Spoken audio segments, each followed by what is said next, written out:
Benar atau salah, Yesus berpuasa selama 30 hari? Salah. 40 Salah. hari yang benar. Wih, dikoreksi loh, 40 hari loh. Iya. Semua serba salah. Jawaban yang benar adalah Yesus berpuasa selama 40 hari, betul.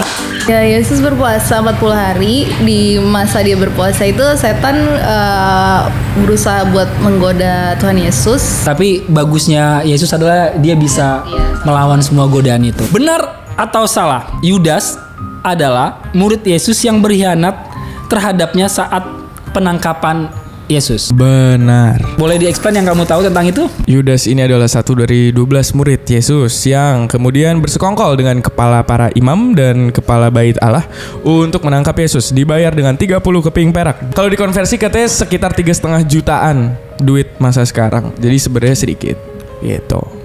Dia mencium pipi kanan, betul? Apa kiri ya? Tandanya bahwa ini orang yang mau kalian tangkap ya. Dia mencium salah satu pipinya, terus akhirnya ditangkap Tuhan Yesus. Kamu secara pribadi belajar apa dari kisah itu? Ada orang-orang yang kita udah baik sama mereka, kita udah ya pokoknya lakukan yang terbaik. Ternyata tetap aja ada orang yang bisa menusuk kita lah dari belakang gitu. Bahkan seringkali kita udah baik, orang jahatin kita, tapi ya itulah tugas kita buat balas kejahatan itu dengan kebaikan lagi gitu. Seperti apa yang Tuhan contohkan gitu. Kan kalau Yudas itu kan dia mengkhianati Yesus kan, tapi dia nggak bertobat sih. Dia memilih untuk mengakhiri hidupnya gitu kan. Padahal ya semua murid-muridnya kan mengkhianati dia kan. Ada yang menyangkal Yesus sampai 3 kali ayam berkokok kan. Tapi muridnya itu bertobat dan dipakai Tuhan secara luar biasa gitu. Jadi siapapun kita, walaupun kita kayak Yudas Iskariot, mungkin kita melakukan banyak dosa, tapi Yesus tetap menerima kita sih. Lebih ke situ sih. Benar atau salah? Saat Yesus ditangkap untuk disalibkan, ada seorang prajurit yang telinganya ditebas oleh murid Yesus hingga putus. Namun Yesus menyembuhkan telinga prajurit tersebut. Itu benar atau salah? Benar. Kenapa ya? Itu waktu Tuhan Yesus habis berdoa di Getsemani ya, kalau nggak salah. Tuhan Yesus berdoa semalaman, terus datanglah yang mau nangkap Tuhan Yesus. Terus habis itu salah satu muridnya ya yang tebas kuping si yang menangkap dia. Terus Tuhan Yesus malah ngomong kayak apa ya ngomongnya, pokoknya Tuhan Yesus malah kayak lo ngapain kok lo kayak gitu. Emang anak manusia harus ditangkap dan di lain-lain lah gitu. Akhirnya Tuhan Yesus menyembuhkan kupingnya si prajurit itu. Pertanyaannya adalah, sebutkan 3 tokoh yang tekun berpuasa dalam Alkitab. Tuhan Yesus. Oke, Yesus berpuasa, betul. Daud, betul. Musa. Kita lanjut ke mujizat ya. Nah, pertanyaannya buat kalian adalah, apa peristiwa yang terjadi saat Yesus mati di kayu salib? Pas udah mati, terus bait Allah terbelah. Bait Allah terbelah? Iya. Betul, terus Ada gempa dahsyat gitu. ada gempa dahsyat, betul. Angin Iya, bertiup kencang. Banyak deh. Luar biasa.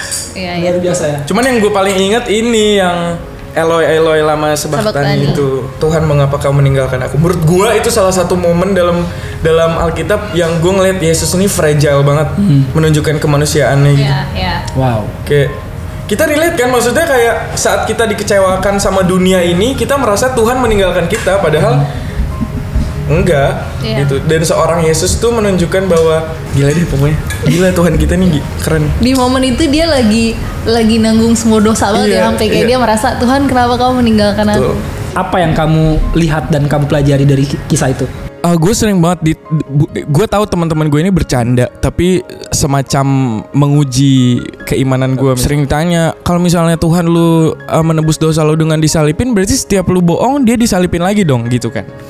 Dan ini mindset yang ternyata setelah gue 22 tahun dan even setelah gue katek, gue baru paham bahwa sebenarnya orang Kristen itu berbuat baik itu bukan untuk mendapatkan keselamatan, tapi itu sebuah respons terhadap keselamatan yang udah kita dapatkan. Selama ini gue kira gue melakukan sesuatu yang baik untuk mendapatkan sesuatu, which is keselamatan itu. Tapi setelah gue mengubah mindset itu menjadi oke, karena gue udah diselamatin, ya the least I can do adalah membuat dia senang. Dan itu jadi hari-hari gue tuh terasa lebih mudah untuk walaupun kita nggak pernah bisa terbebas dari dosa fully gitu, maksudnya kita pasti ada kalanya kita jatuh, cuman jadi lebih mudah untuk kita kayak melakukan pertobatan itu gitu. Tuhan tuh nggak pernah sekalipun meninggalkan aku gitu. Even di saat aku merasa aku kayak nggak layak deh dikasihi Tuhan, tapi justru disitulah Tuhan makin peluk aku gitu.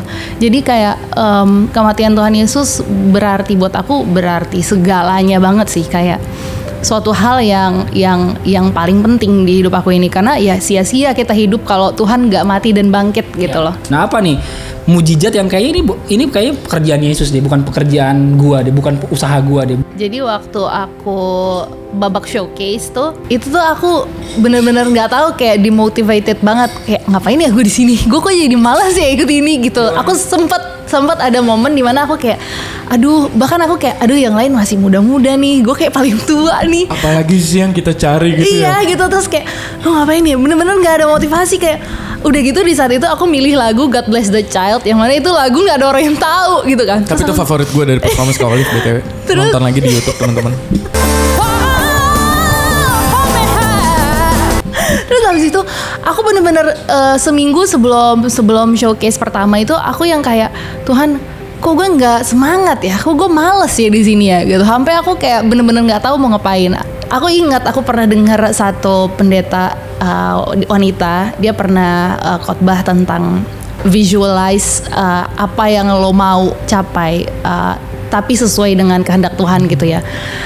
Jadi setiap hari selama seminggu sebelum showcase itu, aku cuman gini, Tuhan lagu ini tuh nggak ada yang tahu. Terus sebelum tidur aku selalu visualize kayak, oke, nanti pas showcase gue bakalan nyanyi kayak gini.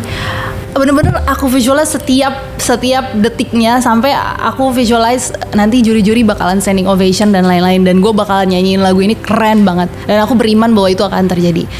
Dan aku nggak pernah nyangka di hari showcase itu beneran terjadi. Dan bahkan adik aku sama mama aku, mereka sampai bilang kayak, kita ini udah bertahun-tahun ngeliat kamu nyanyi, tapi kita nggak pernah ngeliat kamu nyanyi segila itu. Dan aku percaya itu roh Tuhan yang mana yang selama seminggu itu aku percaya bahwa gue bisa kok gitu. Semua juri juga standing ovation, dan itu semua karena Tuhan gitu. Kalau dari Tama apa? Dulu saat gue mulai idol kan gue sempet mikir apa gue cuti kuliah ya gitu. Terus orang tua gue bersikeras nggak bisa, kamu nggak bisa korbanin kuliah, kalau mau jalan dua-duanya, kalau nggak ya udah nggak usah jadi penyanyi gitu. Akhirnya di awal mungkin terasa berat, dan mungkin teman-teman gue sampai sekarang tuh masih melihat gue yang PP Bandung hampir 3 kali seminggu, terus jam tidur gue hancur dan lain-lain. Tapi gue tetap on track dengan skripsi gue, pekerjaan gue tetap tidak terbengkalai. Ya kalau orang nanya kok bisa, gue juga nggak tahu. Karena saat gue bayangkan dulu awal, pasti gue babak belur nih, kayaknya gue bakal secapek ini. Padahal sekarang ya sudah terasa ringan karena pertolongan Tuhan. Kita ambil dari Yohanes 3 ayat 16. Karena begitu besar kasih Allah akan dunia ini, sehingga ia mengaruniakan anaknya yang tunggal, supaya setiap orang yang titik-titik kepadanya tidak binasa, melainkan beroleh hidup yang kekal. Percaya. Salah lagi, gue salah konsep. Ya benar kali. Oleh silakan. Percaya ya. Kita koreksi. Tidak binasa ya. Karena begitu besar kasih Allah akan dunia ini, sehingga ia mengaruniakan anaknya yang tunggal, supaya setiap orang yang percaya kepadanya tidak binasa, melainkan peroleh hidup yang kekal. Amin.